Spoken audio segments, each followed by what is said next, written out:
Yang terhormat Bapak Wakil Bupati Alor, para Wakil Ketua dan Anggota DPRD Kabupaten Alor, Forum Koordinasi Pimpinan Daerah Kabupaten Alor, Kepala Kantor Kementerian Agama Kabupaten Alor, Sekretaris Daerah bersama staf ahli dan para asisten Sekda Kabupaten Alor, pimpinan dinas kantor dan badan di lingkungan pemerintah Kabupaten Alor, pimpinan instansi vertikal BUMN BUMD Kabupaten Alor, pimpinan organisasi masyarakat, organisasi sosial politik beserta para tokoh masyarakat dan tokoh agama, para wartawan media cetak dan elektronik. Singkatnya hadirin undangan yang saya hormati dan saya kasihi. Selamat pagi. Assalamualaikum warahmatullahi wabarakatuh. Salam. Om Swastiastu. Namo Buddhaya. Salve. Salam kebajikan. Salam sejahtera bagi kita semua.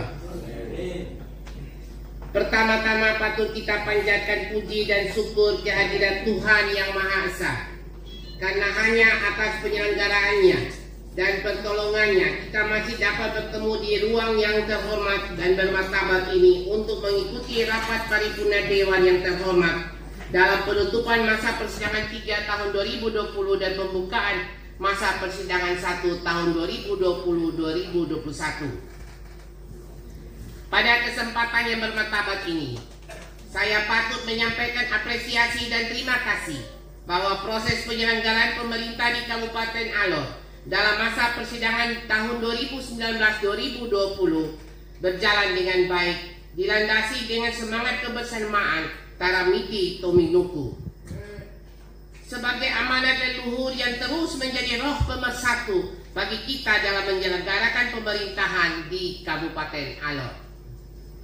Tidak dapat disangkali bahwa dalam proses ini ada dinamika, namun itulah semangat yang harus terbangun di rumah besar demokrasi ini. Namun dari dinamika ini kita telah bekerja bersama dan sama-sama bekerja dengan rakyat untuk mewujudkan kehidupan yang lebih baik. Bapak Wakil Bupati, hadirin yang saya hormati, dalam pelaksanaan tugas DPRD kami mencatat ada sejumlah kemajuan yang telah dicapai. Tetapi kami juga telah mendorong agar dalam kerangka kemitraan dengan pemerintah ada sejumlah hal strategis yang perlu mendapat perhatian untuk pembenahan. Yang pertama, dalam melaksanakan fungsi pengawasan, DPRD seyogyanya harus dilengkapi dengan sebaran program dan kegiatan berbasis desa dari masing-masing perangkat daerah. Namun hal ini menjadi sulit untuk dilaksanakan. Apakah ini sebagai konsekuensi bahwa belum terjadinya keterbukaan informasi publik dalam penyelenggaraan pemerintah di Kabupaten Alor?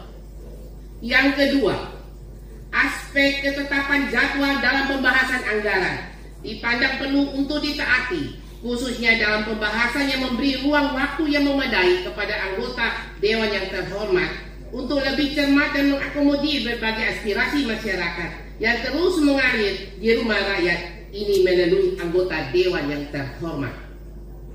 Yang ketiga, proses pengelolaan dan akuntabilitas keuangan dan tata kelola aset masih perlu terus dibenahi dengan pendataan kolaboratif dan akuntabel oleh para pejabat yang berintegritas, agar semangat Bapak Bupati dan semangat kita semua untuk meraih WTP dapat terwujud di tahun 2021.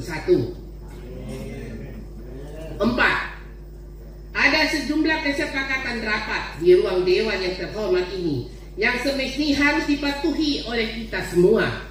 Namun di dalam implementasinya masih terdapat konsistensi.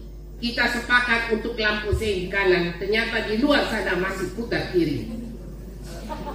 Rapat hasil pembahasan komisi dengan badan anggaran adalah keputusan politik anggaran yang seyogyanya dipedomani dalam pelaksanaan. Namun ternyata ada sejumlah kesepakatan yang tidak terlaksana.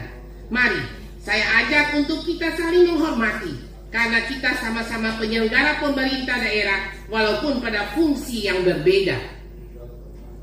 Mari kita pertontonkan orkestra penyelenggara pemerintah yang konsisten dan harmonis untuk mewujudkan visi besar pemerintah yang diamanatkan dalam RPJMD tahun 2019-2024. Bapak Wakil Bupati hadirin sidang yang terhormat, Kabupaten Alor yang selama 6 bulan masa pandemi COVID-19 berada pada zona hijau, kini pecah dan menjadi zona merah. Kita prihatin karena itu terjadi pada tenaga medis. Kita doakan semoga beliau cepat mendapat kesembuhan dan pemulihan. Saya ajak mari kita semua harus waspada dan disiplin dalam menerapkan protokol kesehatan. Saya juga minta agar pemerintah serius untuk memberikan perhatian terhadap aspek pemulihan ekonomi masyarakat terdampak COVID-19. Saya mohon dengan hormat, kita perlu segera mengambil langkah-langkah strategis untuk mencegah penularan COVID di Kabupaten Alor. Mari kita sayangi masyarakat dan menyelamatkan masyarakat dari serangan virus corona dengan tindakan-tindakan nyata. Persiapan fasilitas kesehatan, tenaga kesehatan, obat-obatan harus benar-benar serius. Mengakhiri pidato ini, izinkan saya menyampaikan, laki-laki dan perempuan adalah sebagai dua sayapnya seekor burung. Jika dua sayap sama kuatnya, maka terbanglah burung itu sampai ke puncak yang setinggi-tingginya. Jika patah salah satu daripada dua sayap itu, maka tak dapatlah terbang burung itu sama sekali. Demikian kata burung.